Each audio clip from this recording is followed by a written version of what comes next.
दोस्तों fundamental analysis की इस वीडियो सीरीज में आज हम बात करेंगे एक बहुत इंपॉर्टेंट प्रॉफिटेबिलिटी रेशियो के बारे में, क्योंकि प्रॉफिट ही एक ऐसा फैक्टर है जो किसी भी इन्वेस्टर को अट्रैक्ट करता है किसी इन्वेस्टमेंट को करने के लिए। आज की डेट में हम बैंक्स को, एफडीज को छोड़ के हम शेयर मार्केट में मेहनत कर रहे हैं, कोशिश करेंगे कि ज्यादा से ज्यादा प्रॉफिट मिले। तो उसका रीजन ये है कि हम भी ज्यादा प्रॉफिट लेना चाहते हैं।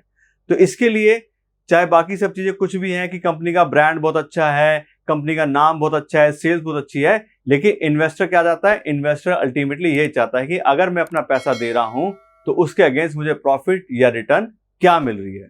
तो इसके लिए आज हम बात करेंगे खास पैरामीटर की जिसका नाम है रिटर्न ऑन इक्विटी, और जानेंगे कि किसी भी कंपनी को एनालाइज करने के लिए हमारे क्या क्या काम आ सकता है और क्या इसकी इंपॉर्टेंस है। तो सबसे पहले तो समझते हैं कि इक्विटी क्या होता है। तो जैसे कि आपको ज्यादातर लोगों को पता होगा कि जो कंपनी की टोटल कैपिटल होती है उसके दो पार्ट होते हैं, एक होता है डेट और एक होता है इक्विटी। डेट का मतलब होता है कि कंपनी ने कहीं से भी जो लोन्स लिए हुए हैं, चाहे किसी बैंक से लिए हुए हैं, किसी फाइनेंसर से लिए हुए हैं, या फिर अपने बॉन्ड्स इश्यू करके वहां से पैसा रेज किया हुआ है, तो उसको बोलते हैं डेट फंडिंग। और जब कंपनी अपने शेयर्स बेच के इन्वेस्टर से पैसा लेती है तो उसको बोलते हैं इक्विटी फंडिंग। तो एज ए इन्वेस्टर, चाहे मैं हूं या आप हैं, तो हम ये जानने में बिल्कुल इंटरेस्टेड होंगे कि हम जो कंपनी में पैसा इन्वेस्ट कर रहे हैं उसके ऊपर कंपनी क्या रिटर्न हमें दे रही है। तो जैसा कि आपको बताया कि इक्विटी का मतलब होता है शेयर होल्डर्स कैपिटल या शेयर होल्डर का पैसा।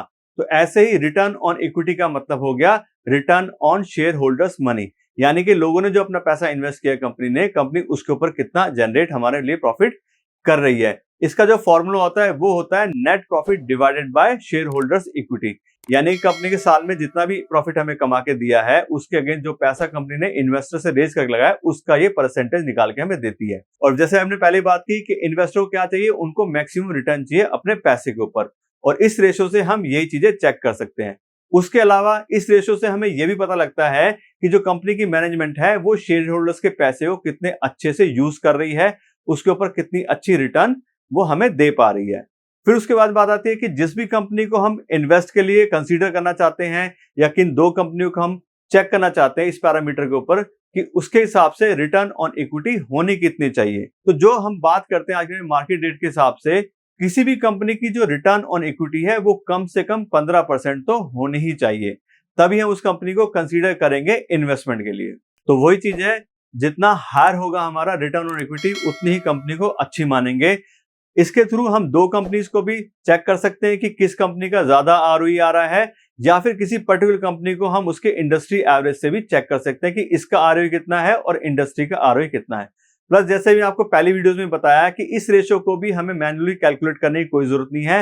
हाँ, अगर आप खुद से करना चाहते हैं तो आप बिल्कुल कर सकते हैं। उसके लिए आप कंपनी के बैलेंस शीट से और प्रॉफिट लॉस अकाउंट से आप डेटा ले सकते हैं और उसको एनालाइज कर सकते हैं। लेकिन मैं इसमें क्या करता हूं, मैं जो है screener.in वेबसाइट का यूज करता हूं। हम वहां पे जाएंगे, उसके ऊपर कंपनी का नाम सर्च करेंगे और फिर हम जो रेशो हम चेक करना चाह रहे हैं हम रेशो इस पे चेक कर लेंगे। इस केस में हम आरओई भी हम उसमें आराम से देख सकते हैं और चेक कर सकते हैं कि आज की डेट में करंट आरओई क्या चल रहा है, और इसके साथ साथ हम पिछला डेटा भी चेक कर सकते हैं कि पहले की डेट में कंपनी का आरओई क्या था, जिससे हमें एक और अच्छी क्लियर इसमें देखने को पिक्चर मिल जाती है। पर दोस्तों इसमें हमें एक चीज का और ध्यान रखना है कि सिर्फ आरओई का ज्यादा होना ही अच्छी कंपनी गारंटी हमें नहीं दे सकता है, क्योंकि कई बार कंपनी का डेट इंक्रीज हो जाता है, उसकी वजह से भी आरओई इंक्रीज हो सकता है। इसको आपको एग्जांपल देके बताते हैं कि मान लीजिए दो कंपनी है, पहली कंपनी है एबीसी लिमिटेड और दूसरी कंपनी है एक्सवाईजी लिमिटेड, और दोनों की जो टोटल कैपिटल है वो है 100 करोड़ रुपीज, और साथ साथ इनका नेट प्रॉफिट भी सेम है और वो है 15 करोड़। तो अगर अब हम इसकी आरओई निकालते हैं तो देखिए कैसे किस चीज में चेंजेस आते हैं।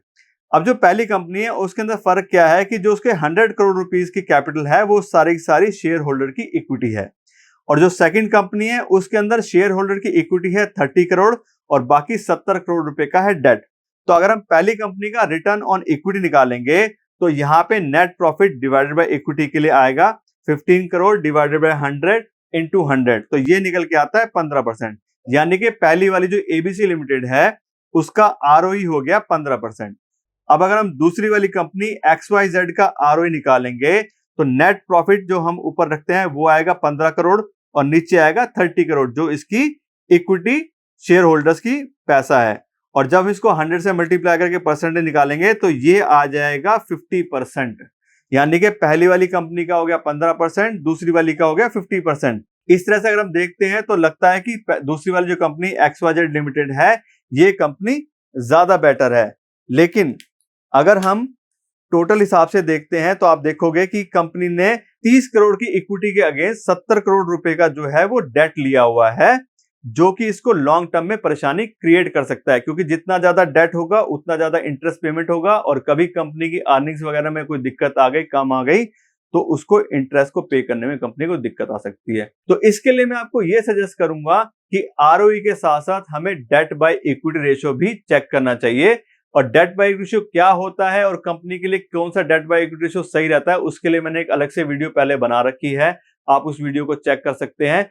तो अगर हम इन दोनों ही पैरामीटर्स के ऊपर कंपनी को चेक करते हैं कि डेट बाय इक्विटी रेशियो कितना है और कंपनी का आरओई कितना है, तो हमें क्लियर पिक्चर कंपनी की समझ में आती है कि कंपनी के अंदर क्या चल रहा है फाइनेंसिस के हिसाब से और रिटर्न के हिसाब से। तो इस तरह से जब हम अलग अलग पैरामीटर्स पे कंपनी को चेक करते हैं तो हमें उसकी और डिटेल्स मिलती जाती हैं। इसीलिए मैं आपसे बार बार कह रहा हूं कि किसी भी कंपनी में हम इन्वेस्ट करना चाह रहे हैं उसको हम सारे ही पैरामीटर्स पे जज करेंगे और फिर हम डिसाइड करेंगे कि हमें कंपनी के साथ इन्वेस्टमेंट करना है या नहीं करना है। तो दोस्तों आज के लिए इतना ही रखते हैं। आशा करता हूं आपको वीडियो अच्छी लगी होगी और आप इस वीडियो को अपने दोस्तों और रिश्तेदारों के साथ जरूर शेयर कीजिएगा और लाइक भी जरूर कीजिएगा। Thank you so much.